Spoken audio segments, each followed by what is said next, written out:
I've experienced the American dream, and it started really with like my grandparents who were orphans in the Great Depression, and like literally growing up in one of the poorest areas of South Carolina. Like I actually got to see financial principles and mindsets at work in the early stages of them working, and I got to see the consistency and the benefits of applying them. And it was wild. Like even for my own personal story, it probably took 20 years of living way below our means before we got to a place where it was just like, oh, wow, money is this amazing resource that can literally make any doors open pretty much. And if you're okay with some long suffering and like diligence and delayed gratification, which I think is like one of the most amazing, like, I guess, attributes to possess for like wanting to pursue some big goal, yet starting from a place where you're literally at the bottom, like started from the bottom, now we're here.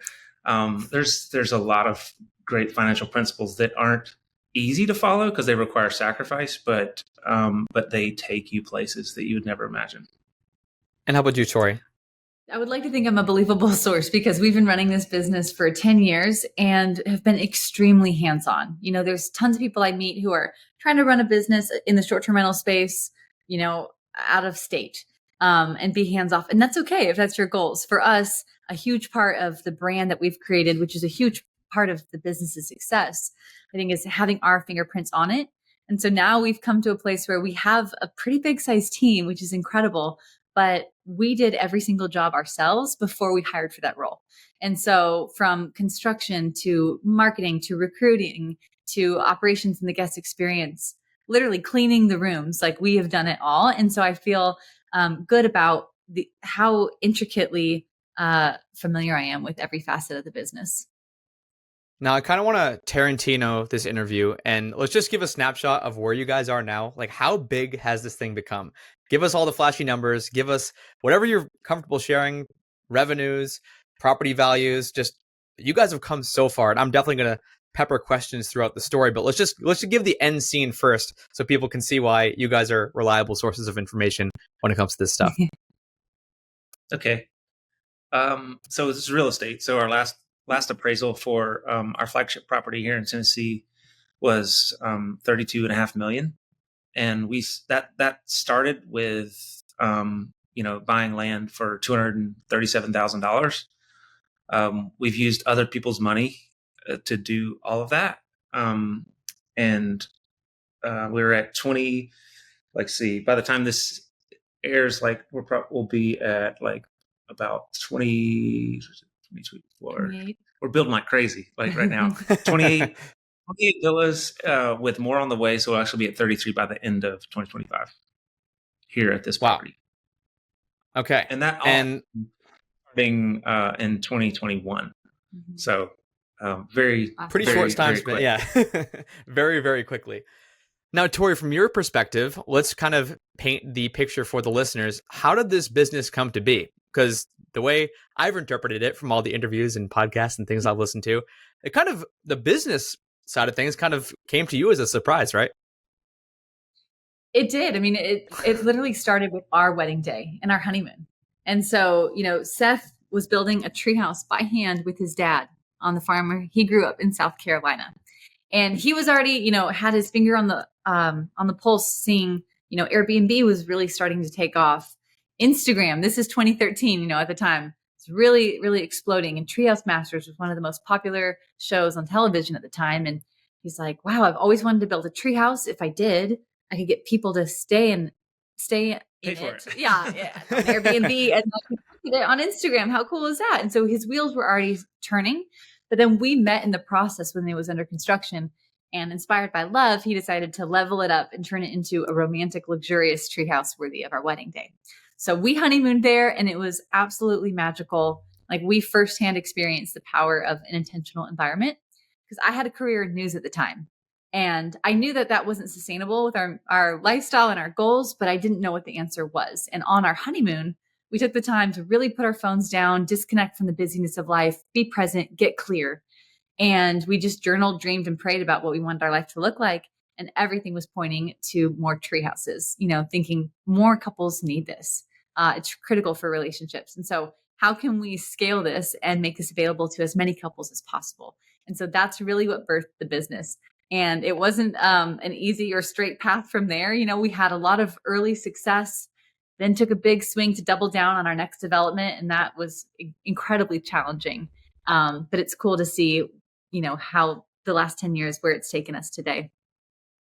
So, rewinding back to that wedding treehouse, could you paint a snapshot of where you guys were in your careers financially? Like, did you both have good jobs? Were you making okay money, or were you struggling to get by? Like, what did you think life was going to look like at that point? Obviously, you know, you sit down, you pray, you map this out. You're like, we think we can make this business work. But before that happened, what did you guys think life was going to look like, Seth?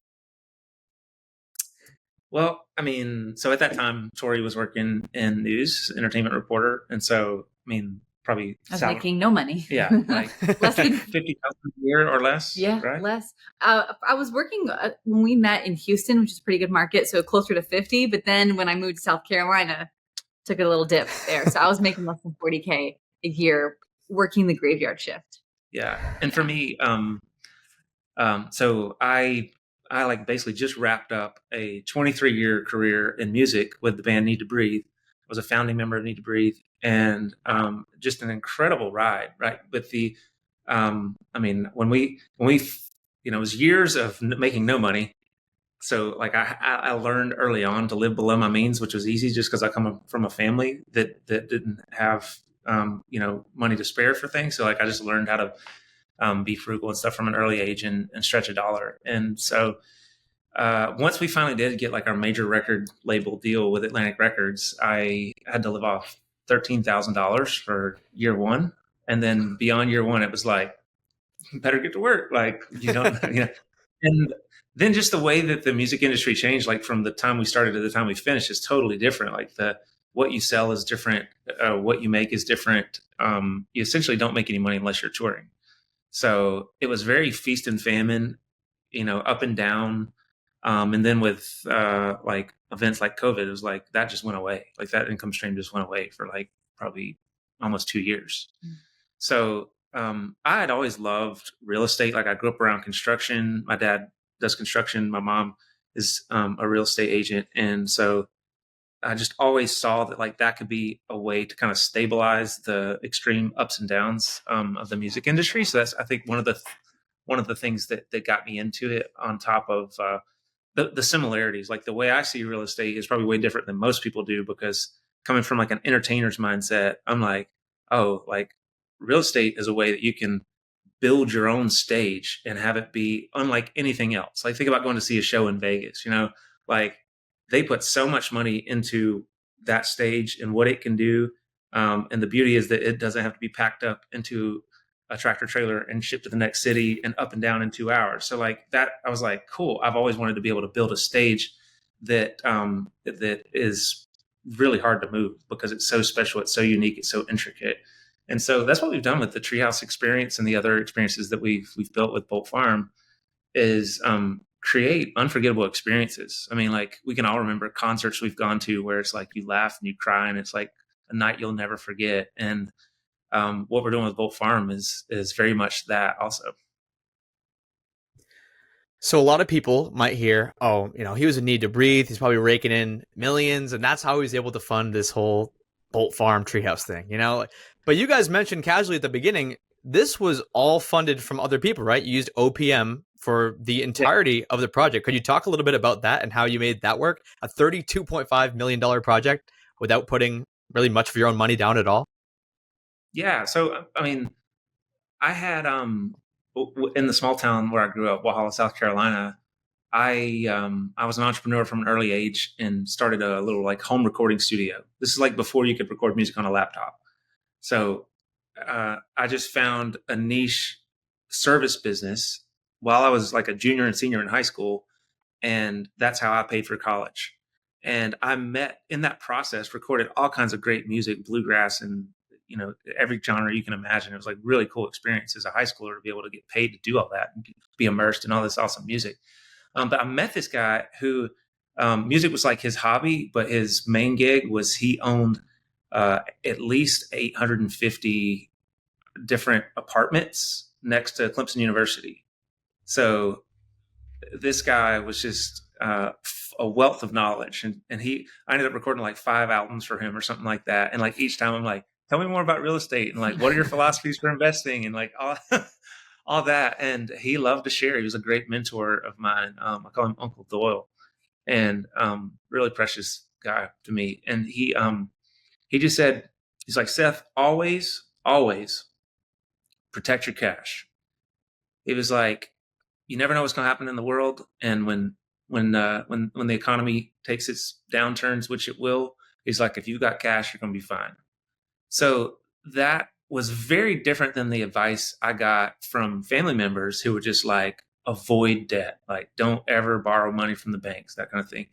And we couldn't have done any of this without leveraging the credit system to do so. And those were very calculated investments and risks and everything. But the thing that really mattered and it started to compound was like we always had emergency funds for anything. And in some cases, like we've done loans where like we could have paid for the whole thing in cash, but we decided instead to pay for other people's money because of the value that money has when you need it. Like there's definitely an opportunity cost and like that's an ROI that people don't think about. Some people are like, well, you should invest all your cash or you should, not be in debt. But actually there's a huge return when like you need money and you have it and you're able to bridge some gaps where otherwise like your business could die. And there have been times where just through a series of events or holdups on draws or like we're waiting to get a draw approved, but we wanted to continue growing our business where we did use our cash in the short term and then reimburse that through the bank loan. So for those who don't know, we'll definitely go follow these guys on their personal Instagrams, their business Instagram, all the socials. You guys are absolutely killing it. I'm guessing that was probably a strategic decision at the very beginning. Tori, I'm curious, with your background in media, with that strategic decision, I'm guessing it was strategic, correct me if I'm wrong. How did you go about like building that and knowing that was going to be such an important asset to the business later on? And what skills could you draw from that traditional media that you could then plant into your own business? And maybe be more creative and not have to work the graveyard shift making 40K. Yeah, I know. I remember running Bolt Farm's Instagram page like on the side while I was working in news, and we had 100 followers, and like I remember some of those first posts. But I think just realizing early on, people follow people and connect with people and want to support people more than just businesses. So how can we really come to life and really connect with our audience and not just be a hotel that they're following, whatever, but like really understanding us and our why. Like, why did we create this? Why are we doing this? Why are we like pioneering this new like industry and getting them to root for us? And so like from very early on, we would just show up and bring people into the build, into design decisions. Hey, what do you like? Here's what we're thinking about. Here's a challenge we ran into. What would you do about this? And just like not overthinking it, honestly. Because we didn't have a following at the time, so there was nothing at stake. You're not in your head. There's no drafting boards. We're just showing up and being authentic. And I think that really hit. And I feel like, the term authenticity in terms of social, it can be overused. And it's like, what does that even mean? But it's just being you and sharing your why and delivering value. So, why does anybody care? Is something we often ask ourselves. Okay, how can we put value in every post? And so we just did that really early on, even in the times where, it took 8 months to close on the land here in Tennessee. We had it felt like, oh, there's nothing we can talk about, but we didn't let that stop us. We kept talking about the dream of this place and what we saw it becoming. And people got really invested, which is pretty awesome. And so it's crazy to think that in, a pretty short period of time, there's over 600,000 people now following along on Instagram alone. It's crazy. But I think just showing up and really not just treating it like a box to check, like, oh, yeah, I've got to be on Instagram, but like really understanding and harnessing the power of what it can do for your brand and your business. I mean, for us, Instagram is by far one of our biggest customer acquisition channels. And so, yeah, when you look at it that way, you just take it more seriously. So for those watching on YouTube, editor, this is your note to superimpose a picture of Bolt Farm Treehouse over this. But for those listening, could you just paint a picture of what this looks like? Because it is quite, I mean, it's amazing. Like it's breathtaking what you guys have been able to do with just kind of like the side of a mountain. Could you talk about what it looks like today and how that vision came to be? Yeah, location, location, location. Like we looked, and we're very, very picky when it comes to choosing a place. And Tori and I found this mountaintop cliffside, which was great for us because we wanted long views. Like the view I'm looking at, this is not a Zoom background. We're inside of one of the tree houses. Like the shortest view is 6 miles, and I'm looking across at another mountain, and there's a beautiful valley beneath us. But some of the views are 30, 50 miles. We can see 3 states from the property, so even beyond that.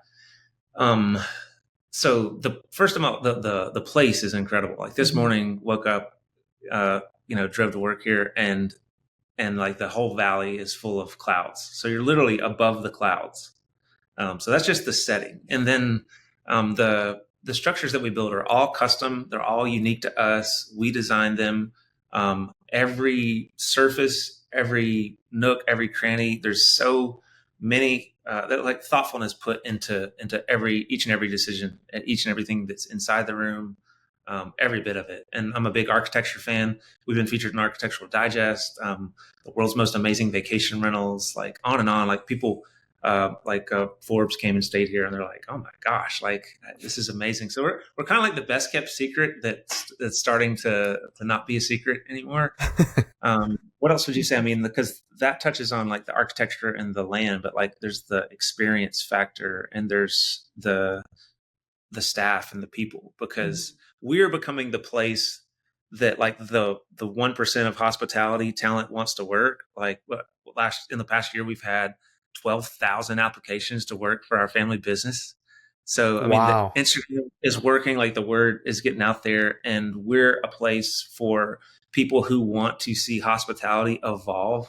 Like our goal is to revolutionize hospitality and human experience, human connection. Like that's what we're doing through this place. Like that's the mission and the heartbeat behind it. Like create a place that's so magical that it feels like Disneyland for adults, and people can have quality time and like actually make memories, lose track of time, have deep conversations, and leave feeling not only rested but closer together and more deeply connected in their relationship.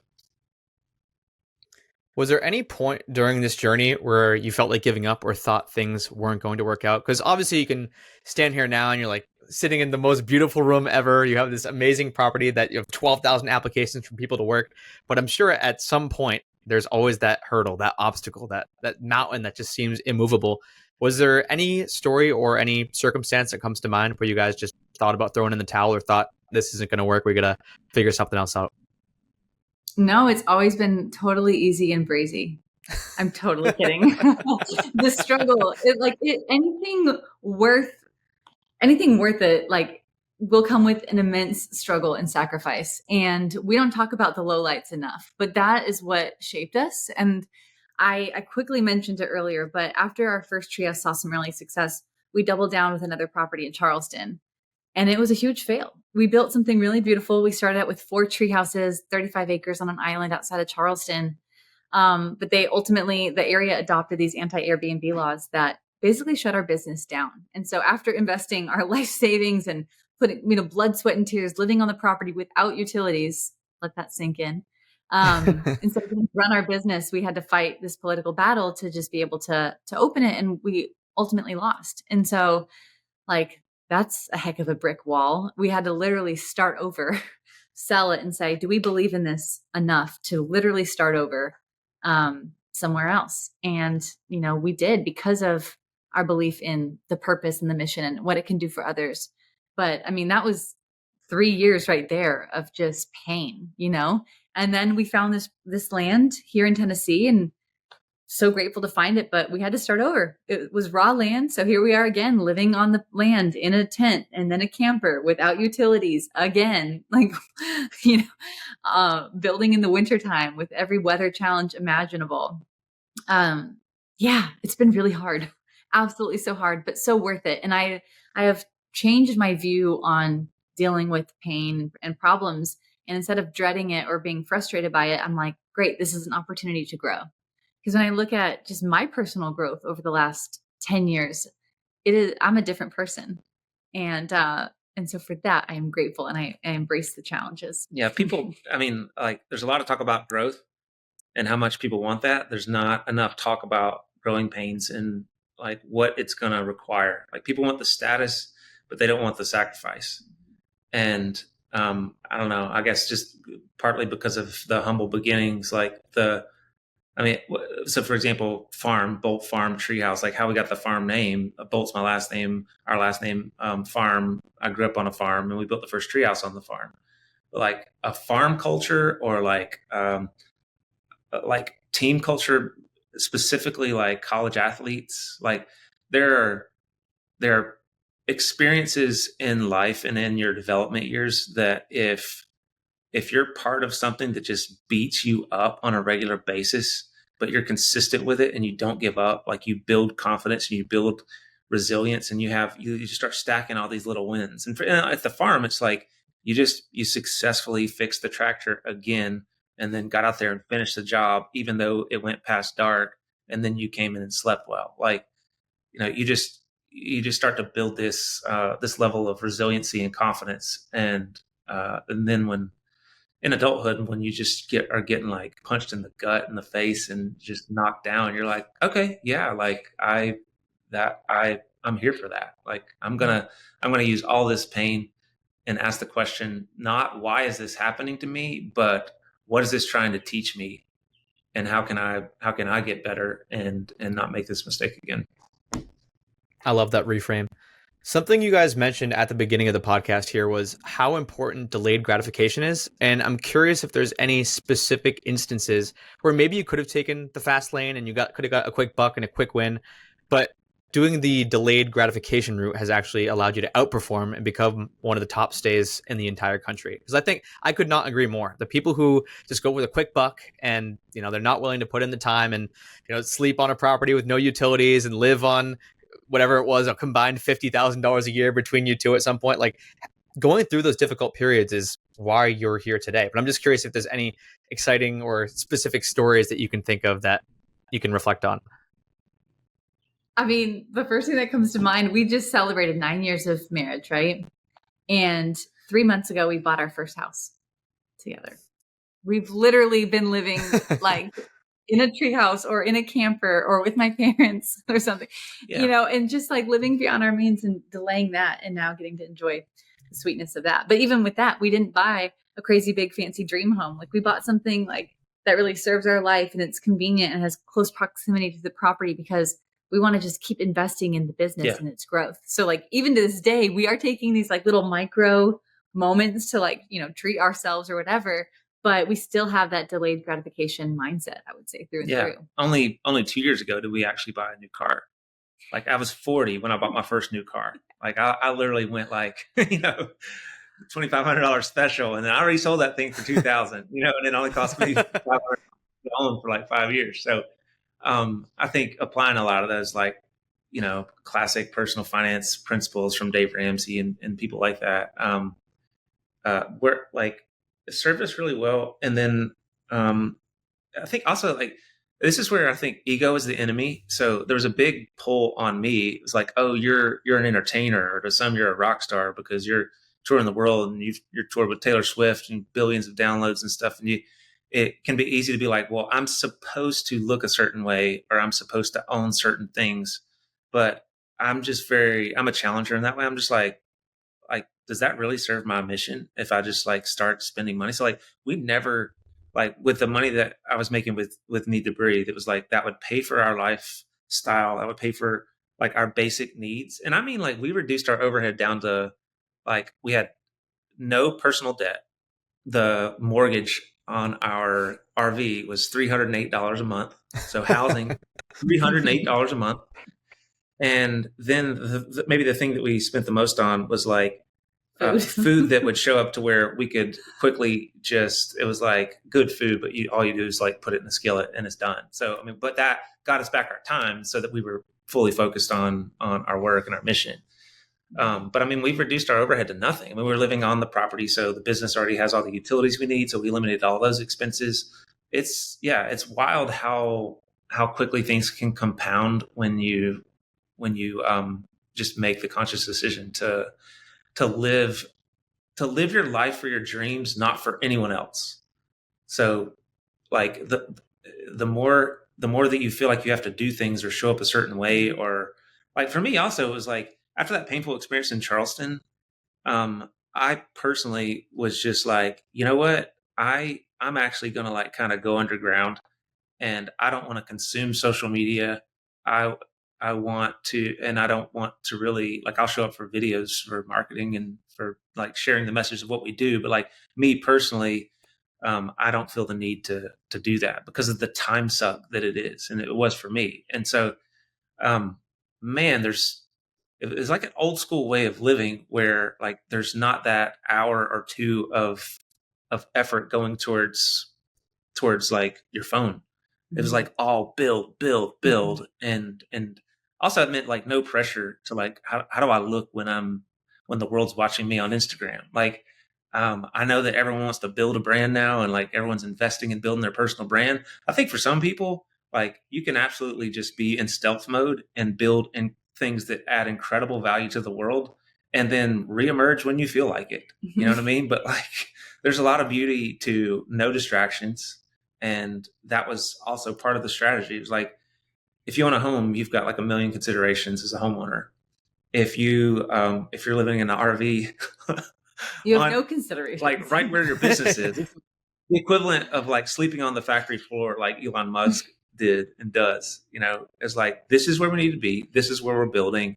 This is the most efficient. We don't even have to leave.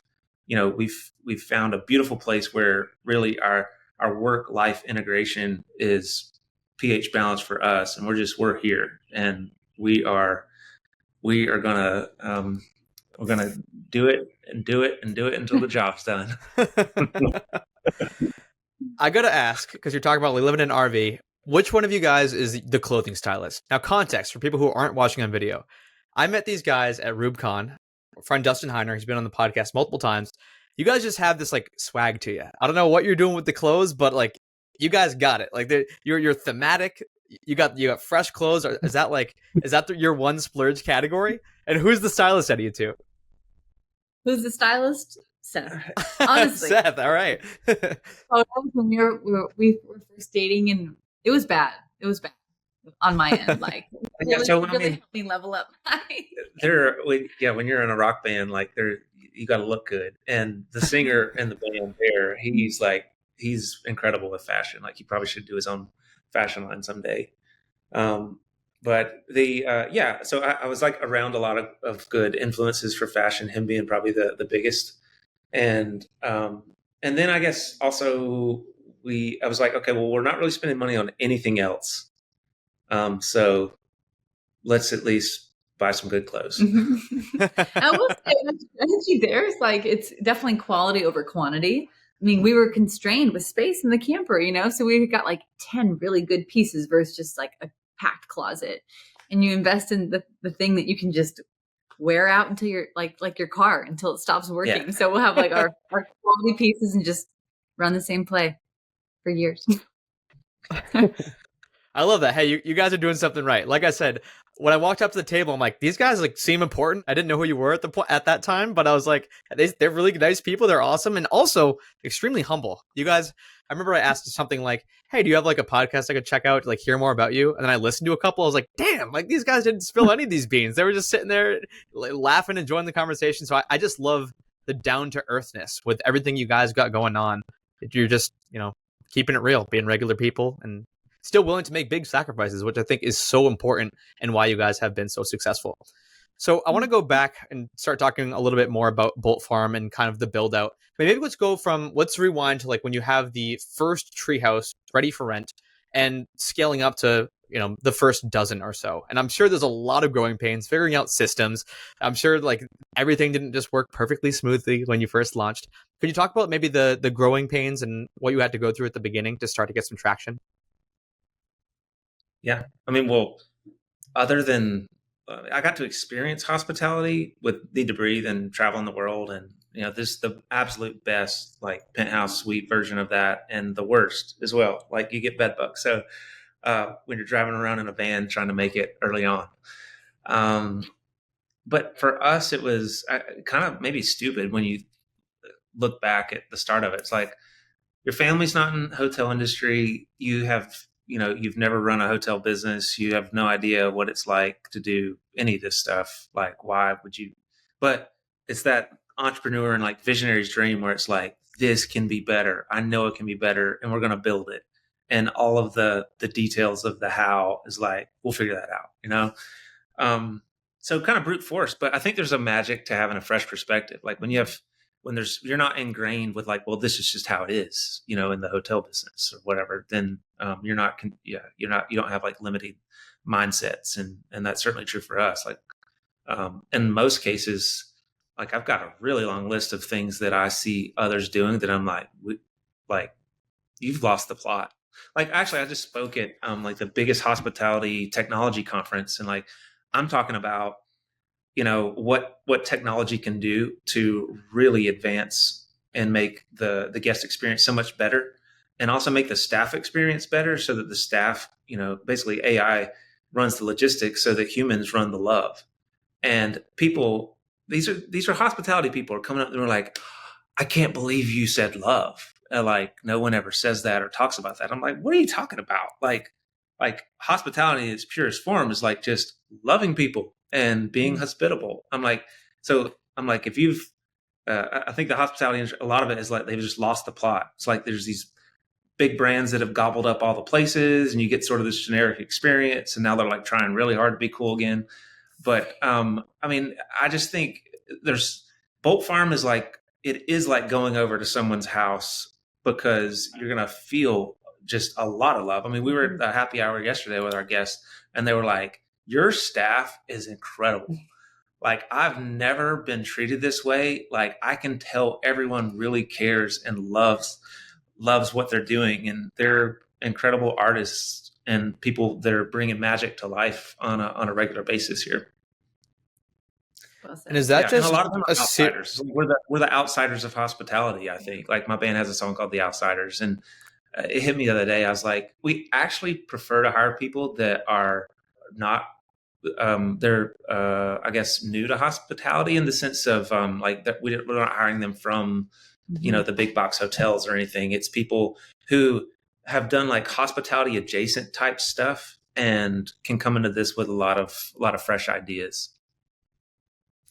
So when you're building that type of experience, like it's very high touch, there's a lot of like soul and heart and just being one with nature and like phone free, tech free.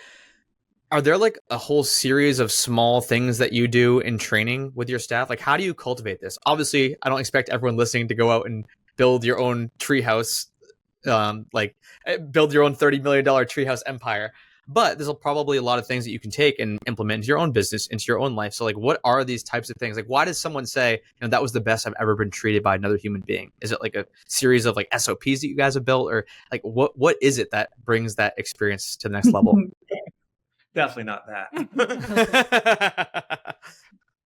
Oh. I mean, I would say it is truly like 100 small things that add up. And from like the room experience side, we stay in all of our rooms before anyone else does. And that's a small but very significant thing. And you can feel it, because every time we do, we have our short list of all the little things that we would maybe tweak, or we wanted, or hey, this was hard to find, this wasn't super intuitive, the placement, and we just perfect it, because the goal is to take all the friction out so that you can stay in vacation mode and not enter logic land. And so we obsess over that. We always do that. And we do like try to engage all 5 senses in the room. Like you open the door and there's music playing, and you can smell lavender diffusing, like all the different things. And when we like get it just right, which usually takes many iterations, like we do checklist it, photo flip books, whatever. So like the team knows how to standardize it. But I think the moments where the guests feel the love is when they go off script. It's those little moments of the team has open ears and eyes for what they can learn from the guests, what matters to them, what would make this special for them. And I'm not just talking like, oh, they're celebrating a birthday, but like, oh, does Cody really love Chick-fil-A? Like, would you lose your mind if there was like Chick-fil-A in your room? Like the things that you just wouldn't expect. And like those little moments. And oftentimes it's not even a thing that costs a lot. It's a handwritten note or something very personalized that means a ton. And our team's always looking for those moments. Yeah, something we've shared with our team is love is our superpower. So like my my mom was like the first example I got of like what it really means to care for people and just like, set the table and roll out the red carpet for like anytime my friends would come over to visit me and as a kid, stuff like that. And just watching how much giving, like she's just the ultimate giver. And she was just always telling me, she was like, listen, if you will just give and give and give, you'll never have to worry about taking because you'll be provided for. And that was her version of it. And then if you listen to like I don't know if it was Zig Ziglar or Jim Rohn, they said, if you'll just focus on providing enough value for others, you'll never have to worry about money. And so, that's one way that we're fundamentally wired differently than other enterprises because we put the value creation first and foremost and focus, almost extensively on that, while being fiscally conservative and doing the right things, making good decisions. But then it's just I think the you grow faster in that regard, and from the staff and talent people, like I mean, if you want to really grow market share and have the best people on your team, you'll get the former by focusing on the latter. Like great people make great companies. Like, yes, we've got a lot of great ideas, we've got great designs, we've got tons of unique IP, but the people are really the experience, and so we're really choosy when choosing like, okay, who is going to represent us and who is going to work here, and so we've gotten very lucky that so many amazing people want to work with us, and it's exciting. I mean, the future's exciting. We're growing. We'll our inventory, our the number of villas we'll have will grow by 50% literally this year. Wow. And so we're expanding our team. We're going to go multi-site after this and build another location. So we're in the middle of a big hiring blitz to attract the best of the best because that they make it, and we just encourage them um, to focus their energy on people because at a lot of hotels, like how many times have you checked in a hotel and like all you want is your room or whatever you need, but like someone's staring at a computer screen with a frown like for like a really long time. I'm like, we're not going to do that. You're going to feel like you're walking into our kitchen. We're going to get you a drink, a cold towel, like a chair massage. We're going to celebrate while you're here with champagne. Like it's an incredible like first experience entry to the whole thing, and that's the heart of everything we do. We actually created a department called Dreamweavers, and these are people that their whole job is just to make, I guess, to like surprise you and wow and delight you with like personal touches, things that only you're going to get because you're you, and we care enough about you to actually ask and look up like what you like so that we can then deliver that to you in ways that you're just not going to get anywhere else. Something I'm guessing you guys are experts at is goal setting. So, Tori, I'm hoping you can kind of give us an insight into what that looks like for you guys. So like for me and my wife, for example, we meet every single month. It's not like we don't see each other, but we just have a specific meeting at the end of every month where we like go over our goals, and we have all these different categories. One's like business, travel, health and fitness. And we kind of just take inventory of like, how was last month? What do we want to change for next month? And we just kind of keep iterating. And so things get better with time. I'm wondering, and I'm guessing you guys get this question a lot, like, how do you guys work together? Like, don't you just fight all the time? You're a married couple working in the same business. Do you guys have any goal setting or vision boarding or operational processes that make this kind of more streamlined and make things advance in the right direction? Yeah. And for us, I love working with Seth. It's not for everyone, but for us, we're so passionate about what we do. I couldn't imagine like spending 60, 70 hours a week, doing something different than him and having to catch up on our day. So like having shared goals, shared obstacles, it really works for us. But we also have very clearly delineated lanes. So like I have, you won't find me on the job site every day at 7 a.m. like Seth, and so we have our different kind of our lanes, and that has been super helpful. When it comes to goals, we're very big on that. We always start with the year. We'll zoom out usually like the last week of December. We'll really reflect on the previous year and get clear about what's important to us this next year, personally and as a business. And then we meet as a leadership team quarterly to say, okay, how do we take these yearly goals? Because if you don't revisit it, it's just going to all wait till December and nothing's going to get done. So we chunk them down. We call them, quarterly rocks, those main priorities, and then backing that up from there. And then we, do the month at a time. And so I know, we both have individual goals. We'll cross-reference it. We have people on our team hold us accountable. We're like, hey, please hold me accountable to meeting these goals. And our assistant, please make sure nothing else, comes on our desk so that we are laser focused on what is important. And we'll have, we'll do check-ins with our 5-year and our 25-year goals as well. 25-year. Wow. Yeah.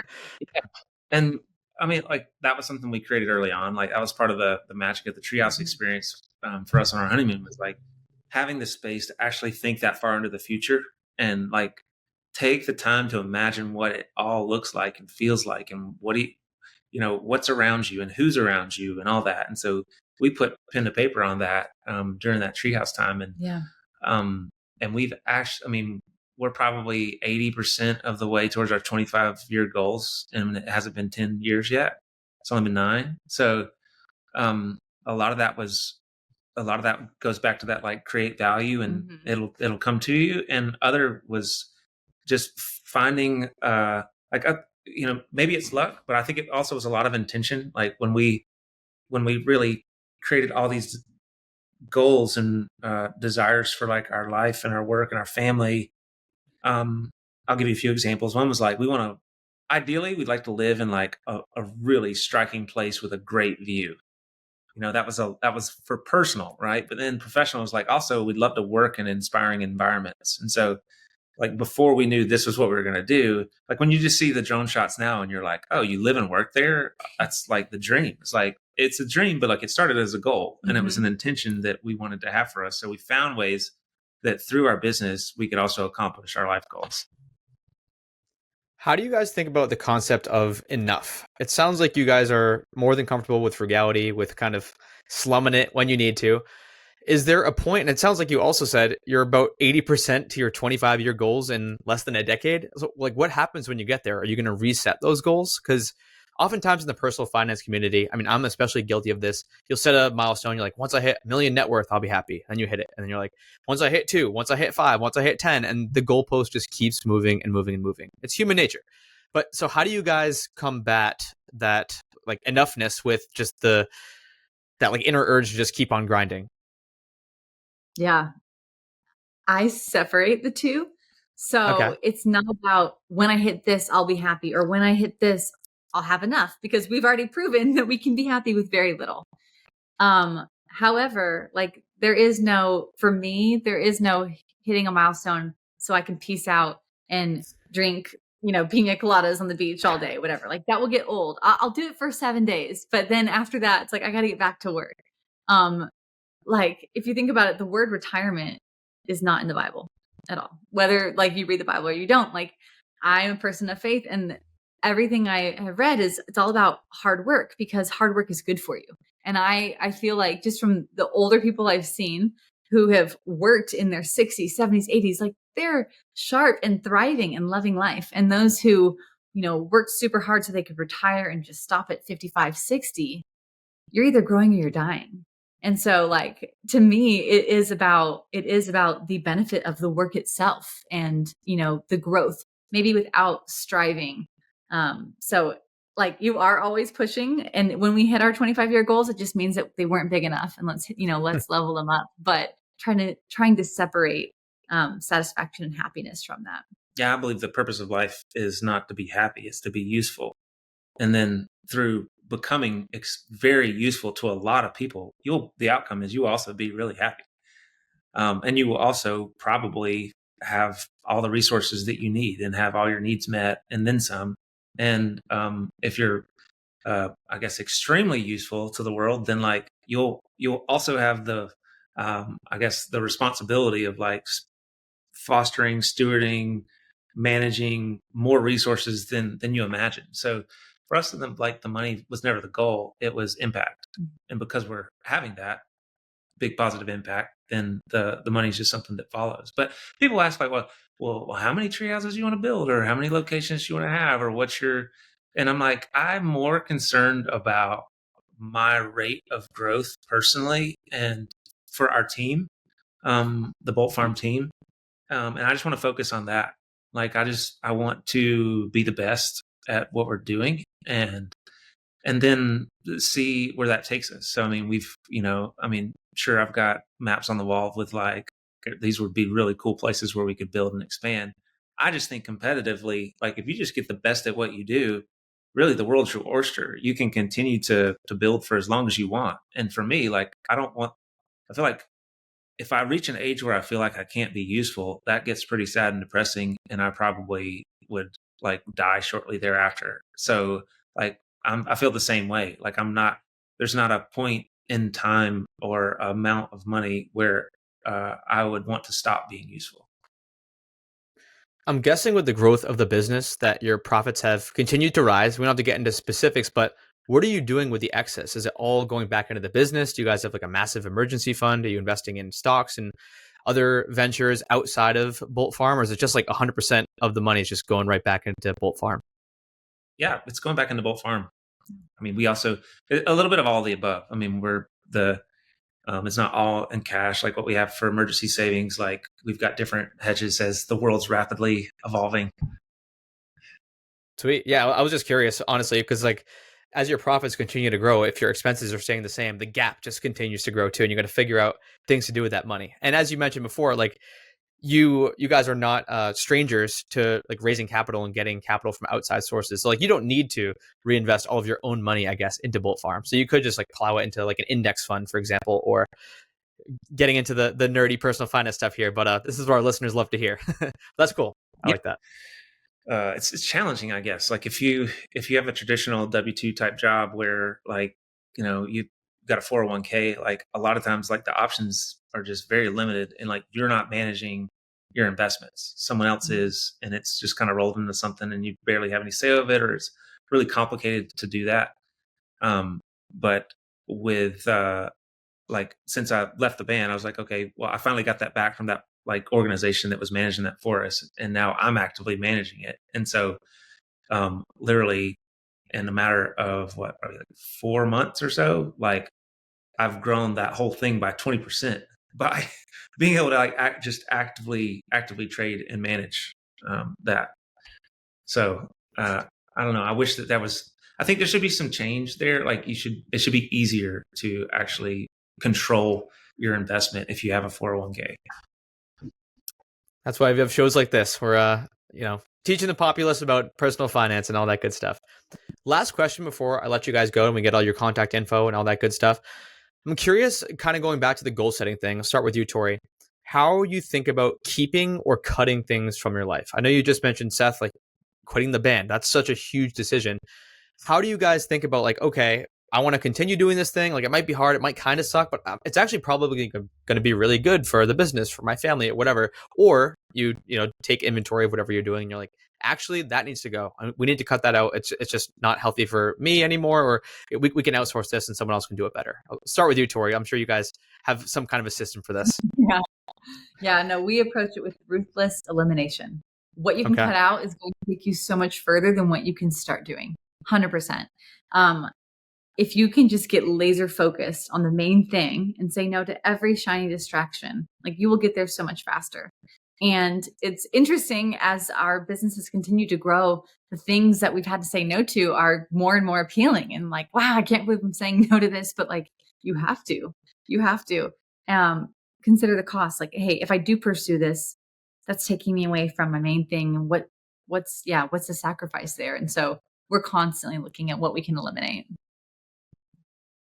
Yeah. For some people, like you know what you want to do from an early age. And I think for others, your 20s can look like just a lot of fits and starts and like trying different stuff.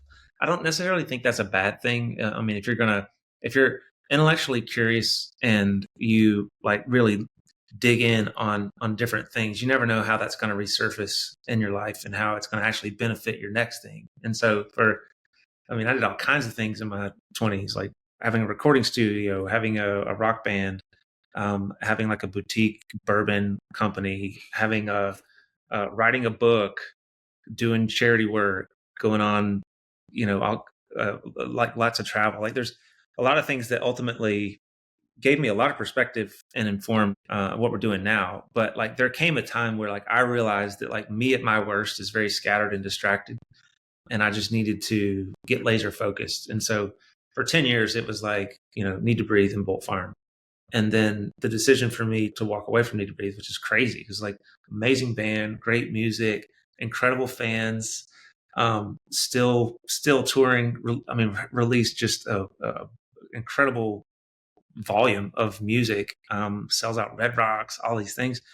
Was just be with family. Like touring is a young man's game, and it's also just it's tough on family. And I've been looking forward to being a father for so long. So it was really a family decision for me to be home and just to actually be able to get into a rhythm. Like I'm a creative, so like for a lot of my life, I really enjoyed just variety, something new all the time. But if you study the greats, like they do figure out like their best rhythm. And I think rhythm from a musical standpoint and from like a life rhythm standpoint, it connected to me. I was like, I've never found my rhythm. And so that was the way I was feeling like before meeting Tori. Tori helped me tremendously and just to be confident in doing just a few things really well, or two things really well, and now just one thing really well. And so that's made a huge difference for us, is like that focus. Because I mean, there's this analogy with soccer balls where if each day you've got your energy to kick, you got 10 kicks, like you can kick 10 soccer balls one time, or you can kick one soccer ball 10 times. Like you will go so much farther if as soon as you get laser focused on what you need to do. And another one I really like is like if asked to write out like a bunch of different goals and priorities, and people could come up with a list of 20 probably. But if you identify what the number one is, and then you actually look at the others, not as like, I'm going to get to those two, but like, this is your number one threat to not accomplishing this number one up top. It's a reframe, because what'll happen is like when your number one thing that you're chasing gets really hard, it gets really tempting to start going down that list of other things that you could be doing with your time, or that you also like, you also enjoy. So then you get to feel the newness of that other thing. Meanwhile, your number one thing is being neglected because you've either gotten bored or complacent, or just maybe tired of feeling the pain of growth. With that being said, last question. Do you guys have hobbies outside of Bolt Farm now that you're not playing in the band? Do you guys have, I don't know, pickleball? Do you guys do mountain climbing? Do you guys ride bikes? Is it just spending time with family? Like, what is the kind of unwind? What is the, I need a quick recharge, I'm going to go do this thing that's not working on the business? Even though it might not be priority number one. Yeah. No, everyone needs their way to recharge. We have a 2-year-old daughter, and it's such a fun age. So, if I'm not spending time on Bolt Farm, I'm spending time with Alma, and she loves being outside, big into farm animals right now. So just, losing track of time with her. Yeah. Same for me. Like, I guess the parents who are out there, like if you're, like the stress relief it can be. You can have the worst day at work and show up, and just immediately all that melts away when you start to, just spend that quality time with them. I'm excited for this big splurge, big spend. This bounce castle water slip and slide thing that's like inflatable. I think it was like $250 or something, but it's it arrives this Friday, and that's gonna be our Saturday. Yeah. Just have the time of our life and watch her experience that for the first time. I'll just say this too, like getting married and having kids are like two of the biggest life events that like actually are guaranteed to accelerate your personal development. So I think as a society, we should be asking ourselves, should we be waiting so long to delay these life events that are going to multiply who you can become? Because I think for a lot of people, like it's easy to have a wasted decade where it's like, man, I did a lot of stuff, but like, I don't have a family. I didn't get married. And I'm feeling kind of empty or lonely. And like, I found myself in that place just because I was in a rock band. I was like, I don't have time for marriage. I don't have time for kids, but on the other side of it now, I'm just like, oh wow, I wish someone had told me that even though it's going to be difficult, and yeah, there's some sleepless nights and some things like that to deal with, like what it's going to do for your heart and how much it's going to expand your capacity as a person, is absolutely worth it. And I think it's something that, I guess if you're listening and maybe you're resonating with this, like there's nothing to be afraid of. It's going to be hard, just like work, just like growing your personal finances and wealth. But it's very rewarding. I love that. That is a perfect place to bring this episode to a close. You guys are everywhere on the socials, and you do these awesome retreats. I think you mentioned your next one is in December, but for people who want more, you guys are great follows on social, by the way, on your personal accounts and on your main business account. Where do you want to point our listeners? Thank you. Yeah. Probably the most active on Instagram. So Bolt Farm Treehouse. And then our personals are just our names. Seth's is Dr. Seth Bolt. He always gets asked, are you a real doctor? It's like, I'm a doctor of vibes. So that's Bolt Tori Bolt and Bolt Farm Treehouse on Instagram. Yeah. Awesome. And then what is the retreat dates? And could you just tell people what that's all about and who it's right for? Yeah, thanks. So yeah, we're hosting these workshops at Bolt Farm, and it's for people who have a hospitality business or want to get into experiential hospitality. And we really take you under the hood of Bolt Farm in a 2-day immersive event. It's really intimate, just a couple dozen people. And we show you what we've done and then give you the roadmap and the tools to do it too. So anyone who's looking to start or scale a business that has an impact on the guest experience. And it's December 10th through 12th at Bolt Farm. Awesome. All right. Well, we'll link everything up in the show notes. Thank you, guys. This was amazing. I was glad to finally pick your brains after listening to podcasts and YouTube videos and written articles this past week to get to ask you some personal finance stuff I haven't really heard about before. And just want to thank you guys. I know you're very busy building a treehouse empire. So thank you for your time and thank you for bringing your wisdom today. Thank you. Yeah. Thanks, Cody.